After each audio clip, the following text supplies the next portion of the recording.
Cars में blockbuster लेकिन bikes में डिजास्टर।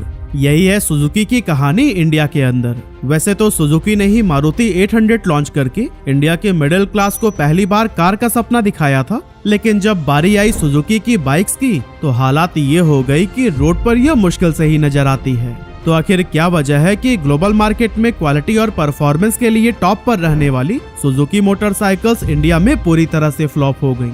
और क्या आज भी इनकी बाइक्स मौजूद हैं या मार्केट से पूरी तरह से गायब हो चुकी हैं? सब कुछ आज के इस वीडियो में हम डिटेल में जानने वाले हैं। तो दोस्तों, कहानी की शुरुआत होती है 1909 में, जब जापान के एक छोटे से कोस्टल टाउन हमामत्सु में रहने वाले मिचियो सुजुकी ने सुजुकी लूम वर्क्स नाम से एक कंपनी शुरू की थी। यहाँ वेविंग लूम्स यानी कपड़ा बुनने की मशीनें बनाई जाती थी। ये वेविंग मशीन्स इतनी हाई क्वालिटी की थी कि जापान की टेक्सटाइल इंडस्ट्री में जल्दी फेमस होने लगी। लेकिन फिर मिचियो ने नोटिस किया कि सेल्स लगातार कम होती जा रही है और इसकी वजह थी वेविंग लूम्स का बिजनेस एक सैचुरेशन पॉइंट पर पहुंच चुका था। डिमांड स्टेबल थी और ग्रोथ के चांसेस भी ऑलमोस्ट जीरो थे। ऐसे में उन्होंने किसी ऐसे सेक्टर में एंटर करने का सोचा जिसकी आने वाले समय में खूब डिमांड हो। इसी टाइम पर मिचियो ने जब ग्लोबल ट्रेंड्स पर नजर डाली तो उन्हें पता चला कि अमेरिका में फोर्ड और जनरल मोटर जैसी ऑटोमोबाइल कंपनीज काफी पॉपुलर हो रही हैं। साथ ही यूरोप में भी मर्सिडीज बेंज और फिएट जैसे ब्रांड्स तेजी से ग्रो कर रहे थे, जबकि जापान में डोमेस्टिक कार इंडस्ट्री अभी बिल्कुल नहीं थी। इसीलिए मिचियो ने भी ऑटोमोबाइल सेक्टर में एंटर करने का सोचा और फिर काफी एक्सपेरिमेंट के बाद उन्होंने 1940s में अपनी पहली कार का प्रोटोटाइप तैयार कर लिया, जिसका नाम था सुजुलाइट। लेकिन फिर शुरू हुआ वर्ल्ड वॉर 2 और मिचियो का पूरा प्लान तहस नहस हो गया। उन्हें उम्मीद थी कि वॉर के बाद वो फिर से इस प्रोजेक्ट पर काम करेंगे, लेकिन बाद के हालात और भी ज्यादा बुरे हो गए क्योंकि अमेरिका ने जापान पर एटॉमिक बम गिरा दिए थे, जिसके बाद वहां की इकोनॉमी पूरी तरह से कोलैप्स कर चुकी थी। इंडस्ट्रीज डूब रही थी, पेट्रोल महंगा हो चुका था और आम लोगों के पास बेसिक जरूरतों के लिए भी पैसे नहीं थे। ऐसे में कार कौन ही खरीदता? उस मुश्किल टाइम में मिचियो ने सोचा कि जब लोग कार अफोर्ड नहीं कर सकते हैं तो उन्हें कुछ ऐसा देना चाहिए जो सिंपल, सस्ता और फ्यूल एफिशिएंट हो। और फिर उनके दिमाग में आया एक रिवोल्यूशनरी आइडिया कि क्यों ना साइकिल पर एक छोटा सा इंजन लगा दिया जाए। इसी सपने पर काम करते हुए उन्होंने 1952 में अपना पहला प्रोडक्ट लॉन्च किया, जिसका नाम था पावर फ्री। ये एक मोटराइज्ड बाइसिकल थी जिसमें 36 सीसी का छोटा सा इंजन लगा हुआ था। इसकी सबसे बड़ी खासियत थी इसकी डुअल फंक्शनलिटी, यानी कि इसे आप नॉर्मल पैडल से साइकिल की तरह चला सकते थे या फिर इंजन ऑन करके मोटर बाइक की तरह भी यूज कर सकते थे। और क्योंकि ये सस्ती होने के साथ साथ फ्यूल एफिशिएंट भी थी, इसीलिए जल्द ही ये काफी पॉपुलर हो गई।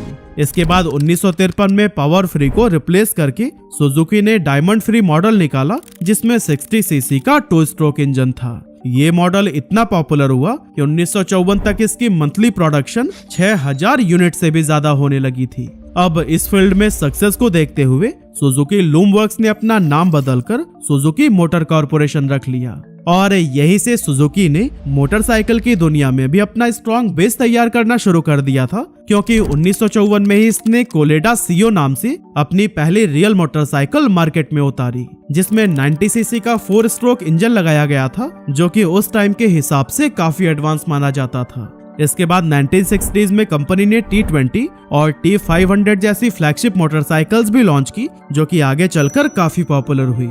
इसी दौरान सुजुकी ने ग्लोबल स्टेज पर भी कदम रख दिया था और आइल ऑफ मैन TT और MotoGP जैसे वर्ल्ड क्लास चैंपियनशिप में भी जीत हासिल की, जिसके बाद से कंपनी का नाम पूरे वर्ल्ड में फेमस हो गया। इसी का ही फायदा उठाते हुए सुजुकी जापान से निकलकर यूरोप और अमेरिका में भी अपना बिजनेस एक्सपेंशन करने लगा और इन नई मार्केट्स में भी कंपनी ने खूब सफलता हासिल की। 1980s तक सुजुकी एक ग्लोबल मोटरसाइकिल जायंट बन चुका था और इस फेज में कंपनी ने कई सारी आइकॉनिक सुपर बाइक्स लॉन्च की, जैसे सुजुकी GS सीरीज, जो सुपर बाइक लवर्स को खूब पसंद आई। इसके साथ ही सुजुकी कार सेगमेंट में भी एंटर कर चुकी थी और इनकी स्मॉल कार्स फ्यूल एफिशिएंसी के लिए काफी फेमस थी। उसी टाइम पर संजय गांधी ने इंडियन गवर्नमेंट के साथ मिलकर पीपल्स कार बनाने का सोचा, यानी एक ऐसी कार जिसे मिडिल क्लास भी अफोर्ड कर सके। और इसके लिए उन्होंने सुजुकी मोटर कॉर्पोरेशन को अप्रोच किया ताकि मॉडर्न टेक्नोलॉजी लाकर प्रोजेक्ट को सफल बनाया जा सके। इस तरह से 1981 में सुजुकी ने ज्वाइंट वेंचर साइन किया और इंडिया में अपनी पहली कार मारुति 800 लॉन्च की, जो कि तुरंत ही मार्केट में छा गई। लेकिन उसी दौरान सुजुकी ने देखा कि उस टाइम इंडिया की टू व्हीलर मार्केट भी काफी तेजी से ग्रो कर रही थी, पर यहाँ पर ऑप्शंस बहुत ही कम थे। मार्केट में कुछ ही बड़ी कंपनीज थी और डिमांड सप्लाई में एक बहुत बड़ा गैप था। सुजुकी ने भी इस गैप को एक बड़ी अपॉर्चुनिटी की तरह देखा। उन्हें लगा कि अगर सही समय पर एंट्री कर ली जाए तो फिर मार्केट में पकड़ बनाई जा सकती है। इसी सोच के साथ ही सुजुकी ने 1982 में इंडियन कंपनी टीवीएस के साथ में ज्वाइंट वेंचर साइन किया और इसी ज्वाइंट वेंचर के तहत 1984 में इसने अपनी पहली बाइक सुजुकी AX100 लॉन्च की, जो कि 98 सीसी के 2 स्ट्रोक इंजन के साथ आई थी। ये बाइक मिडिल क्लास कस्टमर्स के लिए एक परफेक्ट ऑप्शन बन गई थी, जिसकी वजह से AX100 की शुरुआती बिक्री ने कंपनी को काफी कॉन्फिडेंस दिया। लेकिन इसके बावजूद कंपनी अपनी सक्सेस को सस्टेनेबल प्रॉफिट में कन्वर्ट नहीं कर पा रही थी और इसका सबसे बड़ा रीजन था व्हीकल का हाई इंपोर्ट कॉस्ट। असल में कंपनी अपनी बाइक के मेजर कंपोनेंट्स को जापान से इंपोर्ट कर रही थी, जिन पर काफी ज्यादा टैक्स लगता था, जिसकी वजह से उनका प्रोडक्शन कॉस्ट बढ़ गया और प्रॉफिट मार्जिन भी बहुत कम हो गया। यही रीजन था कि सेल्स स्ट्रांग होने के बावजूद कंपनी को इस मॉडल से कोई खास प्रॉफिट नहीं मिला और 1986 आते आते तो सिचुएशन इतनी ज्यादा खराब हो गई थी कि कंपनी लॉस रिकॉर्ड करने लगी। इस मुसीबत से निकलने के लिए कंपनी ने डाइवर्सिफाई करने का फैसला किया और सुंदरम क्लैंटन की मोपेड डिवीजन को एक्वायर कर लिया। इस एक्विजिशन के बाद 1987 में टीवीएस ने एक नया मोपेड लॉन्च किया जिसका नाम था टीवीएस चैंप। ये प्रोडक्ट मार्केट में काफी पॉपुलर हुआ, जिसकी डिमांड इंडिया के गांव देहात में काफी स्ट्रांग रही क्योंकि ये अफोर्डेबल और फ्यूल एफिशिएंट ऑप्शन था। इस तरह से चैंप ने कंपनी को शॉर्ट टर्म रिलीफ तो दे दिया था, लेकिन सुजुकी मोटरसाइकिल सेगमेंट में अभी भी स्ट्रगल कर रही थी। इसी प्रॉब्लम को ही सॉल्व करने के लिए 1988 में कंपनी ने टीवीएस सुजुकी सुप्रा लॉन्च की, जो कि 2 स्ट्रोक इंजन वाली बाइक थी, लेकिन इसमें AX100 के मुकाबले बेटर रिफाइनमेंट और स्टाइलिश ग्राफिक्स दिए गए थे। मतलब सुप्रा को यूथ फ्रेंडली बनाने की कोशिश की गई थी और मार्केट में भी इसका रिस्पांस ठीक ठाक रहा।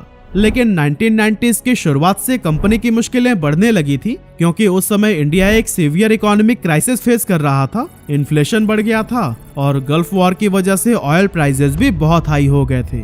पेट्रोल महंगा होते ही लोग फ्यूल एफिशिएंट बाइक्स की तलाश करने लगे, जिसमें हीरो होंडा की CD100 ने बाजी मार ली क्योंकि इस बाइक में 4 स्ट्रोक इंजन दिया गया था जो ज्यादा फ्यूल एफिशिएंट था और 70 से 80 kmpl तक का माइलेज दे देता था। दूसरी तरफ सुजुकी को न सिर्फ हीरो होंडा से बल्कि कावासाकी बजाज और स्कॉट्स यामाहा जैसे स्ट्रॉन्ग प्लेयर से भी टक्कर मिल रही थी क्योंकि इन कंपनीज की मार्केट में पकड़ पहले से ही मजबूत थी, इसीलिए सुजुकी के लिए जगह बनाना और भी ज्यादा मुश्किल हो गया था।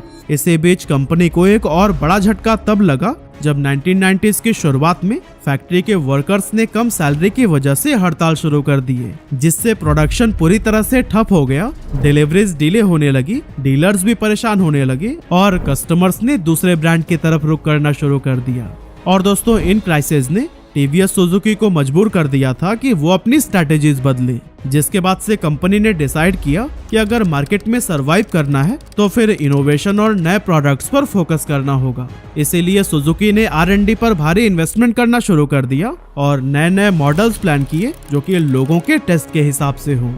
ये डिसीजन कंपनी के लिए एक टर्निंग पॉइंट साबित हुआ क्योंकि 1992 से 1993 के बीच टीवीएस सुजुकी ने कुछ ऐसी बाइक्स लॉन्च की थी जो इंडियन बाइकर्स के लिए आइकॉनिक बन गई, जिनमें पहला था सुप्रा का एडवांस वर्जन सुप्रा एसएस। इसके बाद 1993 में सुजुकी समुराई लॉन्च की गई जिसकी टैगलाइन थी नो प्रॉब्लम, यानी कि ये बाइक उन लोगों के लिए थी जो कि एक भरोसेमंद व्हीकल चाहते थे।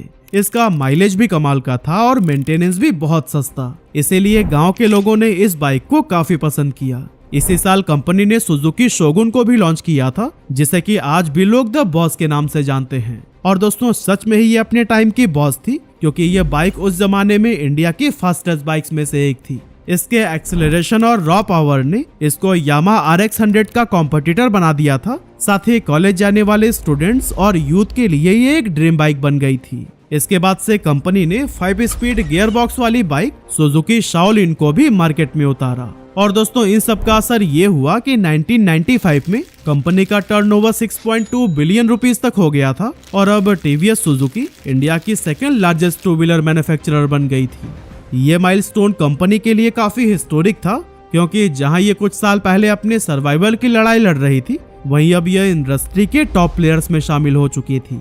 इस ग्रोथ को मेंटेन करने और फ्यूचर डिमांड को मीट करने के लिए कंपनी ने कैपेसिटी एक्सपेंशन पर फोकस किया। इसी विजन के तहत 1997-98 में टीवीएस सुजुकी ने कर्नाटका के मैसूर में अपना नया मैन्युफैक्चरिंग प्लांट शुरू किया, जिसकी production capacity 1.5 lakh units per year थी। इसके बाद अप्रैल 2000 में टीवीएस सुजुकी पहली इंडियन कंपनी बनी जिसने 150 सीसी 4 स्ट्रोक मोटरसाइकिल लॉन्च की थी। सुजुकी फिएरो नाम की ये बाइक उस टाइम के लिए एडवांस टेक्नोलॉजी और स्ट्रॉन्ग परफॉर्मेंस की सिंबल बन गई थी। लॉन्च के बाद से ही इसे इतना अच्छा रिस्पांस मिला था कि सिर्फ 1 साल में ही इसने 3% मार्केट शेयर हासिल कर लिया था। अब दोस्तों यहाँ तक सुजुकी के लिए सब कुछ बहुत बढ़िया चल रहा था, लेकिन बाहर से कंपनी जितनी सक्सेसफुल और स्टेबल दिख रही थी, अंदर से ये उतनी ही अनस्टेबल थी, क्योंकि टीवीएस और सुजुकी की पार्टनरशिप में दरारें बढ़ रही थी और इंटरनल कॉन्फ्लिक्ट्स इतने ज्यादा हो गए थे कि ये ज्वाइंट वेंचर कभी भी टूट सकता था। एक्चुअली हुआ ये कि 1990s के एंड में टीवीएस को बढ़ते कंपटीशन का दबाव साफ नजर आने लगा था, क्योंकि यामाहा, हीरो होंडा और बजाज जैसी कंपनीज एग्रेसिव स्ट्रेटजीज अपनाकर नए नए मॉडल्स लॉन्च कर रही थी। ऐसे माहौल में टीवीएस को उम्मीद थी कि सुजुकी उसे ज्यादा फंड और एडवांस टेक्नोलॉजी देगी ताकि दोनों मिलकर मार्केट में अपनी पकड़ मजबूत बना सके। लेकिन हुआ इसका बिल्कुल उल्टा। सुजुकी ने ना सिर्फ फंड और टेक्नोलॉजी देने से मना कर दिया, बल्कि मैनेजमेंट को सपोर्ट करने की बजाय ऐसे कदम उठाए जो कि कंपनी की ग्रोथ में रुकावट बनने लगे। जैसे कि टीवीएस ने जब समुराई और शोगुन जैसे नए मॉडल्स प्लान किए थे, तब सुजुकी ने इन बाइक्स के लॉन्चेस का जोरदार विरोध किया था, जबकि बाद में यही दोनों बाइक्स ही सक्सेसफुल साबित हुई और कंपनी की ब्रांड इमेज बनाने में मदद की। ये क्लियरली दिखाता है कि दोनों पार्टनर्स की प्रायोरिटीज अलग अलग थी। टीवीएस इनोवेशन और मार्केट शेयर को बढ़ाने पर फोकस करना चाहता था, जबकि सुजुकी ज्यादा कंट्रोल और इक्विटी स्टेक बढ़ाने की कोशिश कर रहा था। इतना ही नहीं, सुजुकी ने पार्टनरशिप में कुछ ऐसी स्ट्रिक्ट कंडीशंस रख दी थी जो टीवीएस को बिल्कुल मंजूर नहीं थी। जैसे कि सुजुकी मैनेजमेंट और डिसीजन मेकिंग प्रोसेस में वीटो राइट्स चाहता था, यानी हर छोटे बड़े फैसले पर सुजुकी की मंजूरी जरूरी हो जाती। इस तरह से ये इंटरनल वॉर कई सालों तक चलता रहा, जिसका नतीजा ये हुआ कि 2001 में ये पार्टनरशिप ऑफिशियली टूट गई। दोनों कंपनीज के रास्ते अब अलग हो चुके थे, जिसके बाद टीवीएस ने अपना नाम बदलकर टीवीएस मोटर कंपनी रख लिया। लेकिन दूसरी तरफ टीवीएस से अलग होने के बाद सुजुकी के लिए लोकल सपोर्ट के बिना ऑपरेशंस को संभालना बहुत मुश्किल हो गया था और कुछ समय बाद तो हालात इतने बिगड़ गए कि उसने चुपचाप इंडियन मार्केट से एग्जिट ले ली। लेकिन दोस्तों ये उनकी कहानी का अंत नहीं था, क्योंकि करीब 5 साल बाद यानी 2006 में सुजुकी ने भारत में फिर से एंट्री ली और अपना पावर दिखाने के लिए उन्होंने अपनी इंटरनेशनल रेंज की हाई कैपेसिटी मोटरसाइकिल्स भारत में लॉन्च करनी शुरू कर दी और इन बाइक्स में शामिल थी दुनिया भर में फेमस हायाबुसा। इसके अलावा जिक्सर 1000 और बैंडिट जैसी पावरफुल बाइक्स भी पेश की गई थी। 2010 तक सुजुकी के पोर्टफोलियो में 7 प्रोडक्ट्स मौजूद थे। हालांकि जब यह इंडिया दोबारा आई थी, तब तक मार्केट में कंपटीशन बहुत ज्यादा हो चुका था। हीरो होंडा पहले से ही मार्केट का किंग था, साथ ही सुजुकी का एक्स पार्टनर टीवीएस भी अब इंडिया का तीसरा सबसे बड़ा 2 व्हीलर मैन्युफैक्चरर बन गया था। और दोस्तों इतने भारी कंपटीशन के बीच में सुजुकी के लिए खुद को एस्टेब्लिश करना बहुत मुश्किल हो गया। लेकिन कंपनी को इंडिया जैसी लार्ज और पोटेंशियल मार्केट में बहुत बड़ी अपॉर्चुनिटी दिख रही थी, इसलिए उसने कस्टमर्स को अट्रैक्ट करने के लिए कई सारे ऐसे प्रोडक्ट्स लॉन्च किए जो कि दूसरे देशों में पहले से ही काफी पॉपुलर थे। जैसे कि साल 2006 में सुजुकी ने 125 सीसी सेगमेंट में जीएस को लॉन्च किया था, जो कि हर एंगल से काफी अच्छी बाइक थी, लेकिन इसने इंडियन मार्केट को कुछ खास इम्प्रेस नहीं किया। इसी को ही देखते हुए कंपनी ने अपनी स्ट्रैटेजी में बदलाव करने की कोशिश की और नए नए मॉडल्स लॉन्च किए, जैसे हयाते स्टिंग शॉट और GS 150R। इनमें से GS 150R एक समय काफी प्रॉमिसिंग मानी गई थी, क्योंकि ये एक मस्कुलर 150 सीसी बाइक थी। लेकिन दोस्तों डिमांड इतनी ज्यादा नहीं बढ़ पाई कि इसे लंबे समय तक प्रोडक्शन में रखा जा सके और आखिरकार ये मॉडल बंद कर दिया गया। वहीं दूसरी तरफ स्कूटर सेगमेंट में सुजुकी ने बाइक के मुकाबले काफी अच्छा परफॉर्म किया और उनके एक्सेस 125 स्कूटर को मार्केट में काफी पॉजिटिव रिस्पांस मिला। लेकिन दोस्तों जब मोटरसाइकिल की बात आती है तो सुजुकी के प्रोडक्ट्स में सबसे बड़ी कमी यही रही कि इनकी बाइक्स एक एवरेज इंडियन बायर्स को एक्साइटिंग ही नहीं लगती थी। उनमें वो दम नहीं था जो यामाहा की FZ सीरीज या फिर बजाज की पल्सर सीरीज में देखने को मिलता था। ना डिजाइन में कोई खास इनोवेशन था और ना ही मार्केटिंग कैंपेन्स इतने एग्रेसिव थे कि लोगों का ध्यान खींचा जा सके। लेकिन फिर आया सितंबर 2014 का समय, जब सुजुकी ने इंडियन मार्केट में एक ऐसा प्रोडक्ट लॉन्च किया जिसने सभी को चौंका कर रख दिया। ये बाइक थी जिक्सर, एक प्रीमियम 150cc मोटरसाइकिल। ये पहली बार था जब सुजुकी ने इंडिया के लिए एक ऐसी बाइक बनाई थी जो न सिर्फ देखने में अट्रैक्टिव थी बल्कि परफॉर्मेंस और हैंडलिंग के मामले में भी बेहतरीन साबित हुई। जिक्सर ने मार्केट में आते ही एक अलग फैन बेस बनाना शुरू कर दिया, जहां रोड टेस्ट और शूट आउट्स में ये बाइक क्लियर विनर साबित हुई।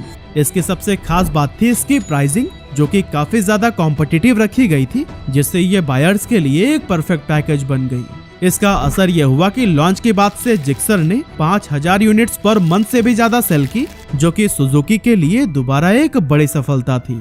लेकिन मार्केट कभी एक जैसी थोड़ी न रहती है, क्योंकि कंपटीशन बढ़ रहा था और कस्टमर्स को अब सिर्फ स्पोर्टी लुक्स नहीं बल्कि ज्यादा पावर, एडवांस फीचर्स और बोल्ड डिजाइन चाहिए थे। और फिर इस डिमांड को फुलफिल करने के लिए इंट्रूडर 150 लॉन्च किया गया। लेकिन इस बाइक में प्रॉब्लम यह थी कि इसमें जिक्सर का इंजन यूज किया गया था, लेकिन इंट्रूडर 150 की भारी भरकम बॉडी और दमदार लुक्स के हिसाब से ये इंजन कमजोर पड़ गया था। ऐसे में जिस प्रोडक्ट को कंपनी मार्केट डोमिनेंस दिखाने के लिए लेकर आई थी, वो जल्द ही एक फेल्ड अटेम्प्ट बनकर रह गई। हालांकि सुजुकी ने हार न मानते हुए 2018 में GSX S75 और V-Strom 650 XT जैसे प्रीमियम बाइक्स मार्केट में उतारे, जो वैसे तो वर्ल्ड क्लास बाइक्स थी, लेकिन इंडियन मार्केट के प्राइस सेंसिटिव कस्टमर्स इन बाइक्स तक पहुंच नहीं बना पाए। और जिनके पास में बजट था उनके लिए हार्ले, ट्रायम्फ और कावासाकी जैसे ब्रांड्स पहले से ही मौजूद थी। नतीजा ये हुआ कि सुजुकी की ये प्रीमियम कोशिश भी ज्यादा दूर तक नहीं की जा सकी। आगे भी सुजुकी ने कई सारी अलग अलग बाइक्स के साथ में दोबारा कमबैक की कोशिश की, लेकिन बाइक सेगमेंट में कोई खास धमाल नहीं मचा सकी। वैसे आने वाला टाइम ईवी का है, ऐसे में ये देखना इंटरेस्टिंग होगा कि क्या इलेक्ट्रिक बाइक से सुजुकी दोबारा वापसी कर पाएगा। आप अपना ओपिनियन भी हमें कमेंट करके जरूर बताइएगा।